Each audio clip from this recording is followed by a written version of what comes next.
Assalomu alaykum, Azizxon Asrorovich. Keling Malika, marhamat. TIFT universitet ijtimoiy tarmoqlariga abituriyentlar va ularning ota-onalaridan ko'plab savollar kelib tushmoqda. Aynan bu savollarga universitet rektori sifatida sizdan javob olishni to'g'ri deb o'yladik. Iloji bormi? Albatta iloji bor. Bizning qadrli talabalarimiz, abituriyentlar, ularning ota-onalarining har bir savollariga aniq, qisqa va asosli javob berish bizning asosiy maqsadimiz hisoblanadi. Chunki farzandlarni bizga ishonib topshirayotgan ota-onalarning har bir savoliga to'g'ri va aniq hamda asosli javob olish bu juda ham muhim hisoblanadi. Shuning uchun barcha savollarga javob berishga tayyorman. Unda dastlabki savollardan boshlaymiz. Siz TIFT rektori sifatida talabalar uchun qanday universitet va muhit yaratishni maqsad qilgansiz? Ochig'ini aytaman, bizning maqsadimiz faqat diplom beradigan, majoziy ma'noda aytganda diplomlar fabrikasidan iborat bo'lgan universitet qurish emas. Balki diplom bilan birgalikda bizning talabalarimiz o'zini bilimi orqali mehnat bozorida o'z qiymatini isbotlay oladigan, qadri va qiymati baland, talabgor, har bitta ish beruvchi uchun zarur bo'lgan kuchli mutaxassislarni tarbiyalashdan, o'qitishdan iborat hisoblanadi. Chunki hozirgi vaqtda ham va bundan keyin ham men o'ylaymanki, ish beruvchilarga talabalarning diplomi, undagi yozuvlar, uning ilovasidagi baholar qiziq emas. Ish beruvchilarga nima qiziq bo'ladi? Ishga qabul qilinayotgan nomzodning fikrlash doirasi, fikrlash darajasi muhim.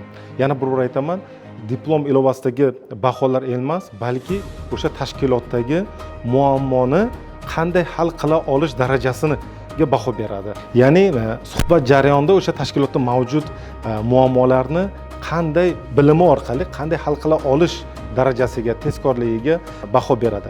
Agar muammoga optimal, kreativ yechim bersa, ishonaveringki, ish beruvchi talabamizga o'sha zahotiyoq qimmatbaho taklif berib, o'zining jamoasiga taklif qiladi va shu zahotiyoq rasmiylashtiriladi. Chunki bunday qimmatbaho bilimga ega bo'lgan talaba har bir ish beruvchiga zarur. Shuning uchun universitetimizda mana Malika o'zingiz ham talabasiz. Faqat nazariy fanlar emas, balki soft skills kompetensiyalardan iborat bo'lgan mas'uliyat, kreativ fikrlash, tanqidiy va mantiqiy fikrlash, jamoada ishlash, jamoani boshqarish, mas'uliyat kabi kompetensiyalar, salohiyatlar o'rgatilib, eng muhimi talabalarimizga katta orzu qilish, katta maqsad qo'yishni ham o'rgatyapmiz. Biz shunday universitet qurmoqchimizki, bitiruvchilarimiz ish qilib yurmasin, balki ish beruvchilar bizning talabalarimizni bilimi evaziga ularga navbatga tursin. To'g'risini aytadigan bo'lsa, bu bunaqa gaplar albatta kim uchundir fantaziya tuyulishi mumkin, ammo ishontirib ayta olamanki, biz jamoamiz bilan, qadrli professor o'qituvchilarimiz bilan birgalikda aynan ana shu yo'lda bir jamoa bo'lib harakat qilyapmiz. Chunki universitetning asl qiymati uning binolarining bahaybatligi, auditorlar soni, undagi texnika jihozlar bilan emas, yoki diplomlarning miqdori bilan emas, balki o'sha talabalarning, ularning bitiruvchilarining mehnat bozoridagi qiymati bilan o'lchanadi.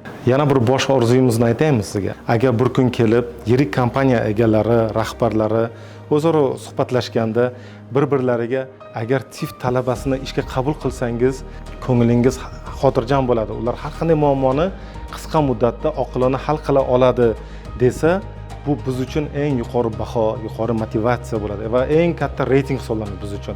Ana shu TIFT universitetining jamoasining, professor o'qituvchilarining bosh maqsadi va asosiy missiyasi hisoblanadi.